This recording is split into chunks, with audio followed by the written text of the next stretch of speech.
Hello, everyone. Today I'll be addressing the impacts of severe poverty on morality and emotional intelligence. This research will include case studies of past and present events that evince ways in which poverty influences moral judgment and cognition. I will also discuss proactive ways in which everyday people can participate in addressing the socioeconomic disparities that create the circumstances for severe poverty.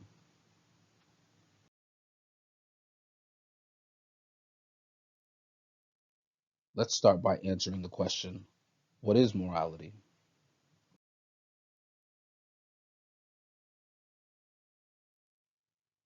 According to the Oxford English Dictionary, morality is defined as the ability to distinguish between right and wrong in regards to one's actions and behavior. In order to be deemed morally virtuous, an individual must conform to moral standards set by the community or society they are part of, especially under circumstances where others may be affected by their decisions. Moral behavior is developed through positive interactions, exposure to good role models, and practice. Phil Zimbardo, the head researcher in the Stanford Prison Experiment, studied the psychology of evil. He had an interesting perspective on kids looking up to heroic figures and waiting on their moment to act bravely. Heroism is an example of moral behavior, embodying courage in the face of obstacles and danger. Morality is the situational awareness to take action despite the risks or dangers and sacrificing for the greater good. Morals are heavily based in belief and could be objective or subjective, depending on an individual's perspective, as the meaning of right and wrong may differ between cultures, religious factions, and legislative processes.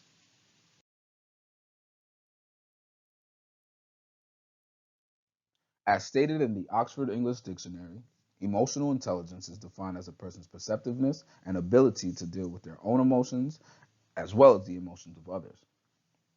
Often, when we learn about emotional intelligence, we hear about the five core pillars or competencies. These are subject to change but are usually person centered. Emotional intelligence can be measured using a standardized emotional quotient test that assesses how a person would react in stressful or unpleasant situations. Many of us have had interviews where we were asked how we handled a problematic customer or an issue with a coworker. These questions are aimed at understanding our decision making and self regulating capabilities. Research has shown that people with high EQ levels are better equipped to deal with stress and conflict resolution. Emotional intelligence is very difficult to develop. This is because it's more about self improvement than knowledge acquired. One of the core pillars is reflection or self reflection, which requires evaluating one's attitudes, desires, intentions, and motivations. This can be a daunting task to anyone who isn't ready to change, hence the reason emotional intelligence takes time to manifest. Once an individual is able to manage, perceive, and express their own emotions, they become empathetic towards others, which in turn develops their leadership abilities. This is a key component and a good trait to have in a workplace, as it helps motivate employees, reduce issues like groupthink, and improve work performance.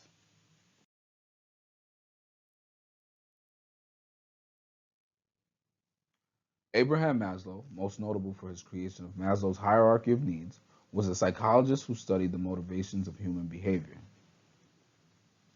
He believed that health and well being was determined by fulfilling five categories of needs. Each need holds its own importance and must be satisfied or realized in order to successfully reach the next level.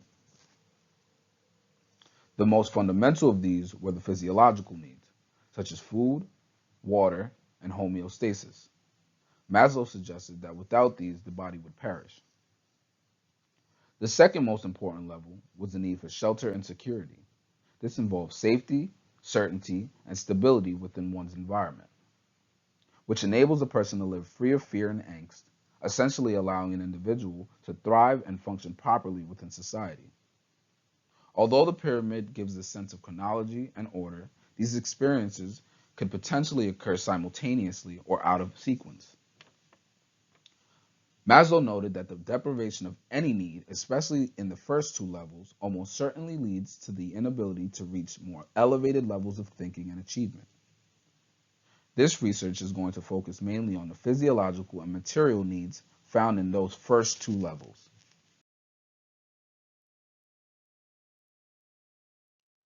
Globalization describes the process of the manufacturing and distribution of goods and services internationally. Businesses who participate in globalization have a significant influence over the movement of ideas and technologies and connect the world through production and commerce. Although economists contend that the practice has its pros, studies show that conflicts between the corporate entities that engage in globalization and the locals who seek to gain from the opportunities that the process promises, for example, jobs and better quality of life, occur frequently. Recently, the candy tycoon Mars, known for producing brands like M&M and Snickers, has been under investigation for child labor. In countries like Ghana, it has been said that children as young as 5 years old are being exploited to work fields and harvest cocoa plants. According to sources, many of the local children frequently miss school or have dropped out entirely in order to work and provide for their families. Mars has addressed the issue, stating that they are looking to eradicate child labor by 2025 and have been advocating for kids to pursue their education. The children say that living in severe poverty forces them to choose between work and school, in a place where work means surviving and education is a luxury. Southeast of Ghana, in the Democratic Republic of Congo, there is another humanitarian crisis in the form of illegal cobalt mining processes. Inhumane conditions, the lack of safety equipment, minimal financial compensation, forced evictions, and the disenfranchisement of the locals has fostered in what some may call New Age slavery. Cobalt can be used for many things, including but not limited to batteries that power our everyday electronics.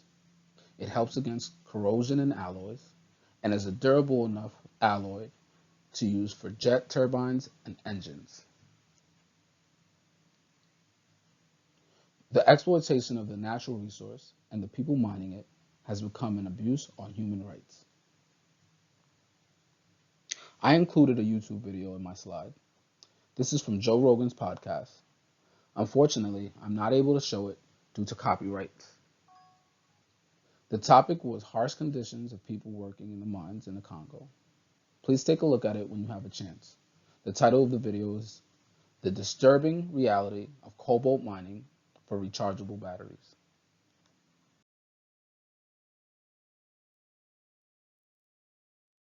In Mexico, there's a town of people that drink soda more than water. Although if you were to look it up, you would see advertisements for tourist attractions and favorable things to do on your vacation to the beautiful areas within the state of Chiapas. The grim reality is that many of the residents are facing a health crisis, and with a depleting water supply, they're forced to ration the little water they're able to afford from local water trucks. During the early 20th century, the Coca-Cola Company established its industry in many of the countries with freshwater reservoirs. As a result, Mexico was authorized to have one of the first bottling plants in Latin America. Since its arrival, Coca-Cola has been blamed for the depletion of groundwater supplies and the drying up of aquifers, as they utilize hundreds of thousands of liters a day to manufacture their products. A beverage company by the name of Ciel is owned by Coca-Cola and sells bottled water. The water comes from the natural springs and fresh water systems that are kept from the locals. Essentially, this company is a part of gatekeeping the resource that they sell back to the people. Researchers have estimated that locals drink almost a gallon of soda a day, contributing to the major health crisis, with diabetes and heart disease causing the mortality rate to increase rapidly.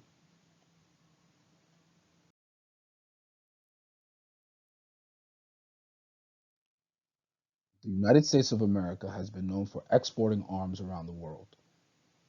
Companies like Boeing, Lockheed Martin, and Raytheon have manufactured and sold trillions of dollars worth of products over the past 2 decades. The civil war between the Houthi rebels, backed by Iran, and the Saudi military coalition, backed by the United Nations, has devastated the Yemenis people, causing a food crisis, unsafe living conditions, shortages on medical supplies, and the displacement of millions. The locals are caught between war, poverty, and famine, as more than half of the population lives in severe poverty. In Yemen, the majority of arms sold by the US end up in the hands of the Saudi military, but many find their way to the Houthi forces as well, which means that the US is supplying arms to both warring factions. The war has caused devastation, as it has killed millions of innocent people in the crossfire. The culmination of war, disease, famine, and the lack of resources has caused one of the worst humanitarian crises in the world, with many of the Yemenis people requiring foreign aid to survive. As the war crimes continue and innocent people are harmed, negotiations are being held to initiate ceasefires. But the leaders of the country are still struggling to reach an agreement.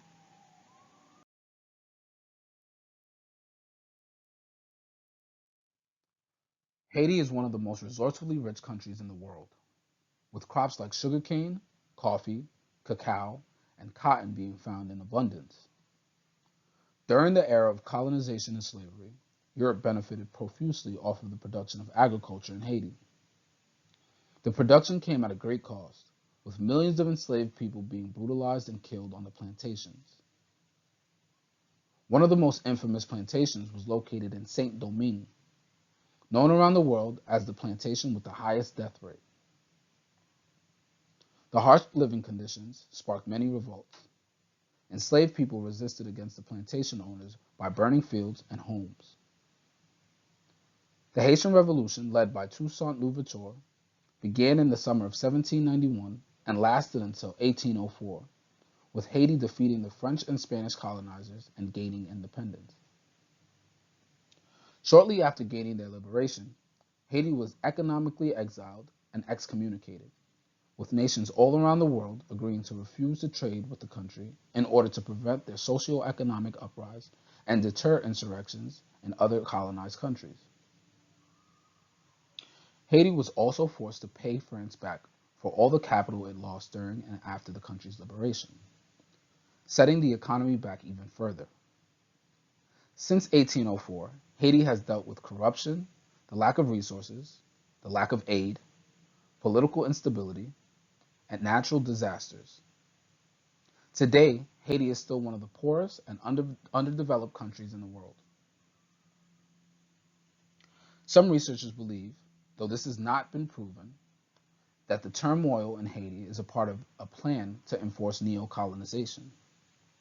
Since Haiti is rich in mineral resources such as gold, copper, oil, and iridium, a rare chemical element that can be used for military technology, it seems that the destabilization of the country can potentially benefit nations interested in procuring those resources.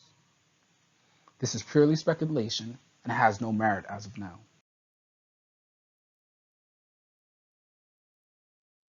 According to Hagen and Kaiser, the genocide in Darfur was a result of religious extremists attempting to cleanse Sudan of all secular and non-Arab groups. Muammar Gaddafi, the former president of Libya, began a movement of Arab supremacy in Africa and became the catalyst for Arab Islamic conquest. The Fur people responded to this threat by attacking a military airspace in Khartoum and taking hostages. This was an act of aggression and desperation, as they believed that they'd been targeted and deprived of their resources unjustly. This attack prompted the Sudanese government to arm forces against the Fur people and eradicate the rebellion. More than 300,000 Darfurians were massacred and millions were displaced. Over the last 2 decades, resources have become scarcer, water supplies have dwindled, droughts have caused many to go hungry, and displacement has forced thousands to seek refuge in the forest lands. This has created a new issue, with deforestation becoming an environmental hazard, causing dramatic damage to the ecosystem. Talks of peaceful solutions have been introduced by various governmental groups, but limited progress has been made. The Fur people are now mainly focused on doing what they can to survive and sustain their families. Many are hoping for international aid to protect them from the issues still occurring in the area.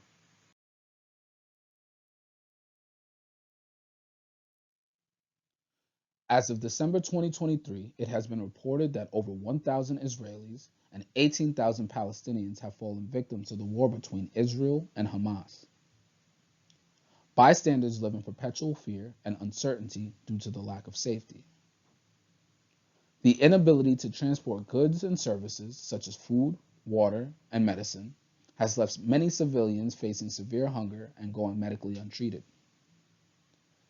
Supply shortages, power outages, and the constant threat of missile strikes have prevented people from getting in or out of the country, creating psychological issues for residents as young as 5 years old. News outlets have reported that forces are intentionally bombing hospitals to keep people from receiving life saving aid. It has been said that Israel has closed taps to prevent any water from reaching the Palestinian people, even going as far as intentionally damaging and destroying irrigation systems in Palestine to cut off their access to clean water completely. Both the Israeli and Palestinian people have suffered greatly due to the war, with so many losing their homes, lives, and loved ones to the carnage. With no end in sight, many people are forced to go without fundamental physiological and material necessities like those referred to in the hierarchy of needs.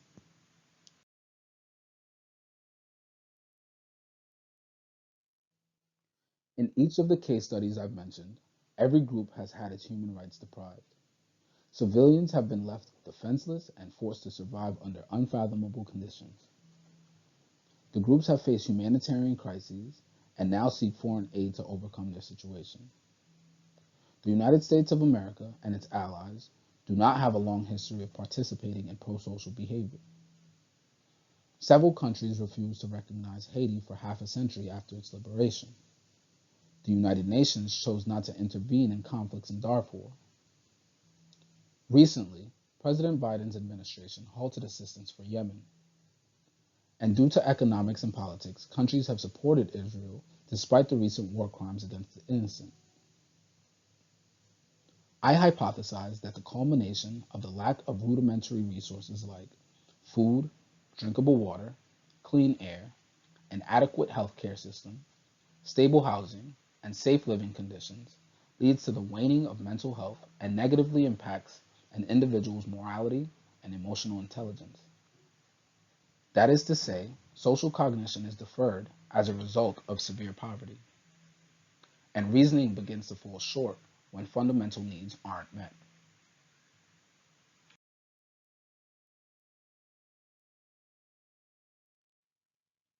John B. Calhoun created an experiment to observe the behavior of 32 Norway rats placed in a 10,000 square foot enclosure. He provided them with food, water, and nesting material, and periodically cleaned the enclosure to prevent potential environmental hazards and sickness. He hypothesized that having everything they need would ultimately enable the population to grow. After observing the rats for several months, Calhoun noticed that the population had capped off at 150, and that many of the rats were acting abnormally. These abnormalities ranged from maternal neglect in females to sexual deviation and cannibalism in males. He called this observation behavioral sync. He believed that this was caused by stress due to forced interactions that may have not been present in their natural habitat.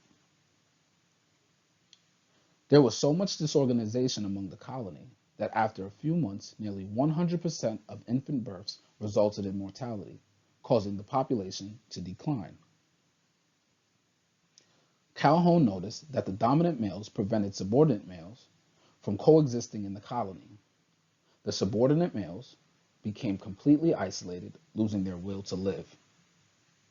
In an effort to rejoin the group, many of them gave in and became sexually active with dominant males as a sign of submission. Calhoun believed that these behaviors foreshadowed the future of human beings. especially for those living in overpopulated and underserved areas. Robert C. Tryon experimented with the genetics of rats, using selective breeding to produce cognitive traits that would boost decision-making abilities in offspring. He placed the rats in a maze and observed which ones could successfully traverse the maze with the least mistakes. He then bred the rats that made the least mistakes, theorizing that their offspring would carry the same cognitive ability in their genes. He bred the rats that made many mistakes to determine if the disability could be carried genetically as well. He found that in both cases, evidence showed that the traits could be passed on. He concluded that certain variables could affect the hereditary learning abilities of an individual, such as genetics and environment.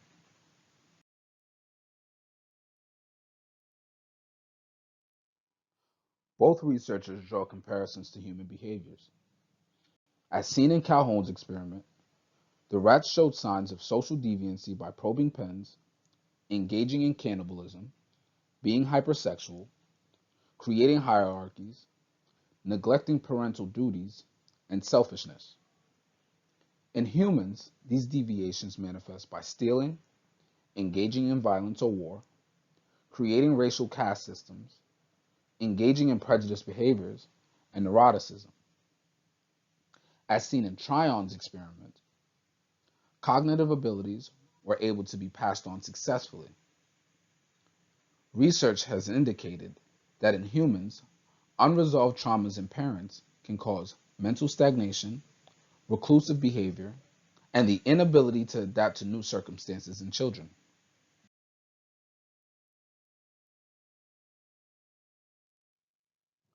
Shelter and security are among the most essential material needs necessary to function properly in society.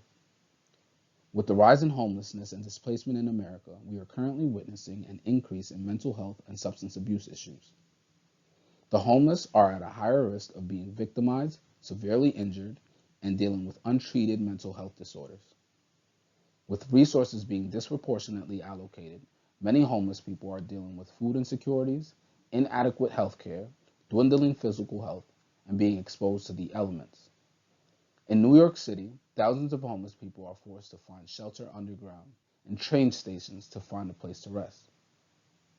This has caused many issues over the years, with safety becoming the main concern after several unfortunate incidents.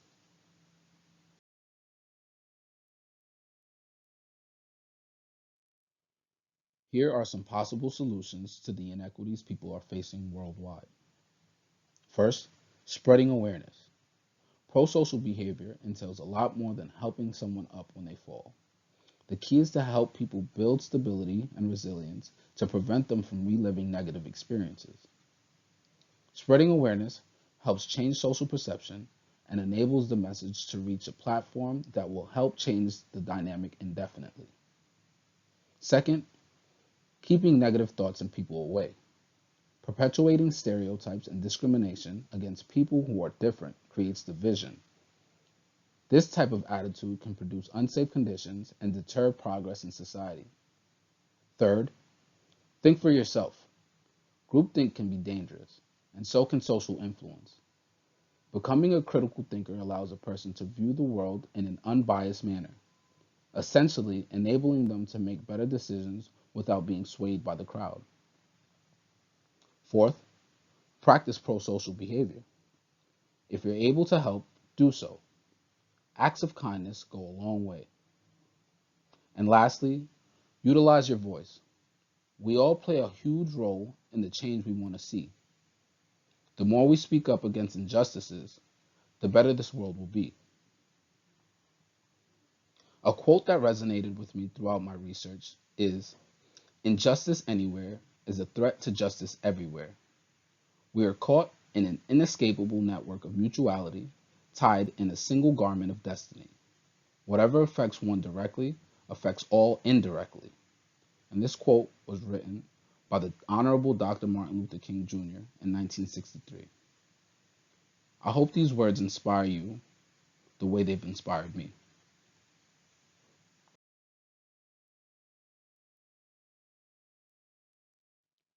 A suggestion that I have for future researchers would be to conduct research on people from differing levels of socioeconomic status. That way, there is a broader view on how other factors could impact morality and emotional intelligence. Another suggestion would be to highlight the movements that are actually doing the work to improve the circumstances of impoverished people. Include organizations who help people who have been marginalized.